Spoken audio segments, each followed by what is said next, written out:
Lo primero es que ricasco, moltes gracias, moitísimas grazas de cor, muchísimas gracias de corazón por todo el trabajo que habéis hecho, compañeros y compañeras, en este congreso y la verdad es que uno se lleva experiencias fantásticas y de verdad, muchísimas gracias por el trabajo que habéis hecho. Dos cosas nada más antes de que empecemos a hablar de las propuestas.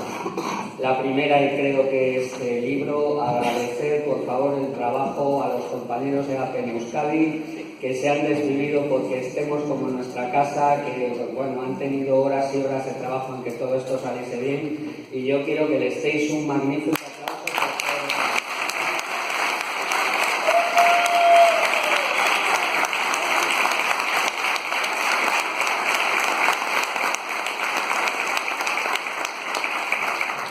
Y la segunda cosa, me voy a poner un poco más serio. Mientras estábamos celebrando este congreso, hace creo que un par de días, si no me equivoco, ha fallecido una mujer por violencia machista en Euskadi, cerca además de Bilbao, del sitio donde hemos celebrado el congreso. No ha fallecido, la habéis asesinado. Correcto, tenéis toda la razón, la han asesinado porque la violencia machista se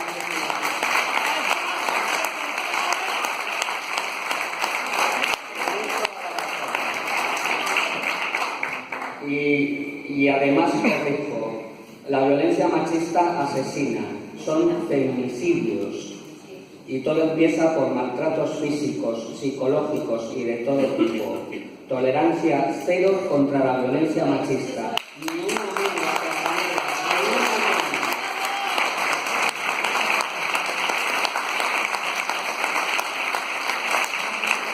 Y ahora ya sí vamos a pasar a leer después esto las propuestas que hemos trabajado durante estos debates, y vamos a empezar por las dos propuestas de la mesa taller de dignidad.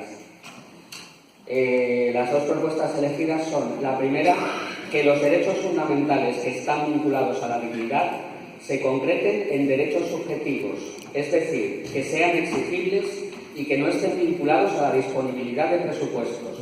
Por ejemplo, el caso de la renta garantizada, el acceso a la vivienda y a la sanidad universal. Segunda propuesta, concienciación de la sociedad civil, de la ciudadanía, sobre su papel en la mejora de la situación de las personas en exclusión social.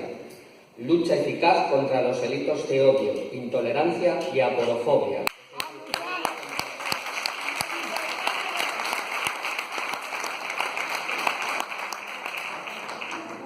Bueno, a mí me toca leer el bloque de libertad y he aprendido palabras nuevas a lo largo de este congreso y la primera fue escaricasco.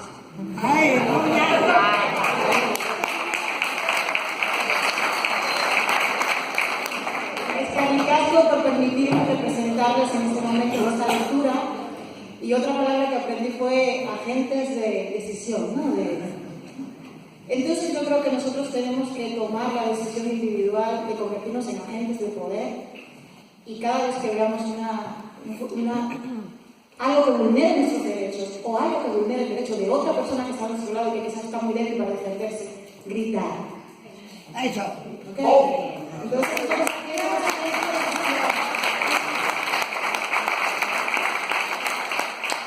de las 12 propuestas elegidas de la mesa taller de libertad, se han elegido las 3 y las 4, y dicen así: medidas que garanticen el acceso igualitario a la formación, espacios de apoyo a la diversidad, involucrar a los padres en la formación de una manera más intensa, apoyar a personas en dificultad, por ejemplo, personas adultas, que puedan regresar a la formación.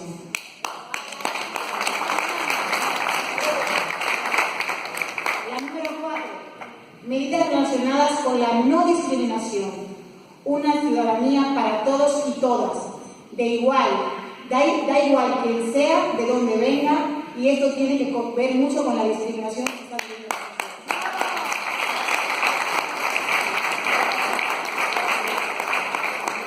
Vamos ahora con las dos propuestas que se han elegido en el taller de igualdad. La 5, que se refiere a género, destacamos la importancia de la educación en igualdad, importancia de las familias, de la comunidad y de los medios de comunicación respecto a lo que es todos los ámbitos de género. Compartir el cuidado como permisos de paternidad, roles de hombre y mujer en la familia.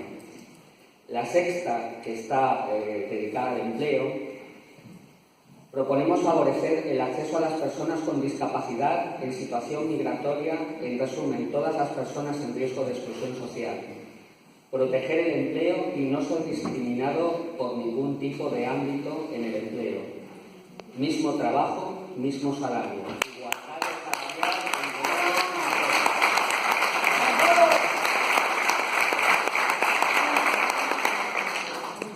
Las propuestas elegidas en la mesa taller de solidaridad, la 7 y la 8, dice lo siguiente. 7. Las rentas mínimas tienen que adaptarse a las necesidades de las familias y personas para permitir una vida autónoma. Tienen que ser un derecho constitucional. Para ello, deben ser compatibles con los ingresos anuales del empleo, con empleos transitorios, temporales y tener requisitos más flexibles con respecto al patrimonio para el acceso. La flecha. En el caso de sanciones y suspensiones de la renta, informar por escrito y dejar plazo para alegaciones antes de arrastrar a una situación de mayor pobreza a la persona perceptora. Número 8. Los empleos tienen que ser dignos, tanto en salario como en condiciones laborales. Tiene que haber más inspecciones laborales para controlar y no tolerar la discriminación ni por raza, ni por edad, ni por sexo. Por ejemplo, debe buscarse la forma que el currículum no tenga que ir con foto, para que no puedan seleccionarte solo por la apariencia. Todos los contratos tienen... No se debe... Perdón.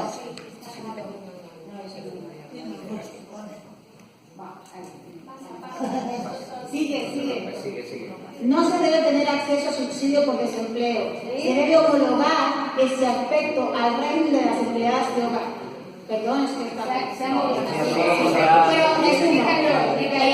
necesitamos que las empleadas de hogar tengan acceso a todas las medidas que protegen a los empleados, porque somos trabajadoras como las demás.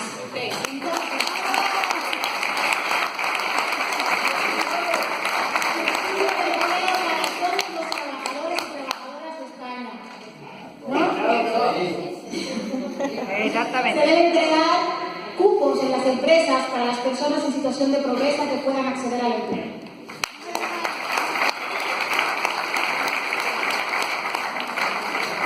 Vamos con las propuestas en la mesa taller de ciudadanía que hemos votado todas y todos.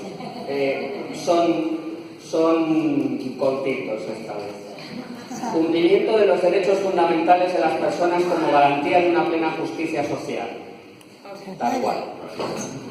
Y la 10, vale, esta la debería haber dicho yo sí, porque, en fin, creó este concepto, o sea que me concedes el poder. Eliminar la violencia administrativa llamada burocracia para que deje de ser una barrera de acceso a nuestro.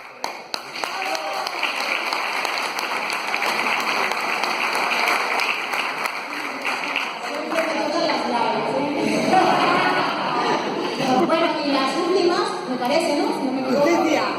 De justicia, la número 11, administración de justicia. Transformar el lenguaje judicial a un lenguaje que cualquier ciudadano o ciudadana pueda entender.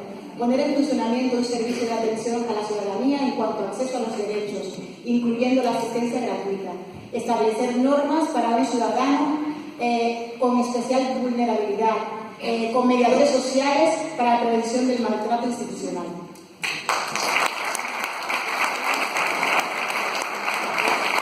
En cuanto a las recomendaciones para la sociedad civil, unirnos para reivindicar nuestros derechos a nivel judicial, por ejemplo, en el caso de las preferentes o la cláusula suelo, etc. Debemos presionar a todos los poderes públicos, movilizar a la gente que nos rodea, empecemos por nuestro entorno, para que la ciudadanía se manifieste con el apoyo del tercer sector.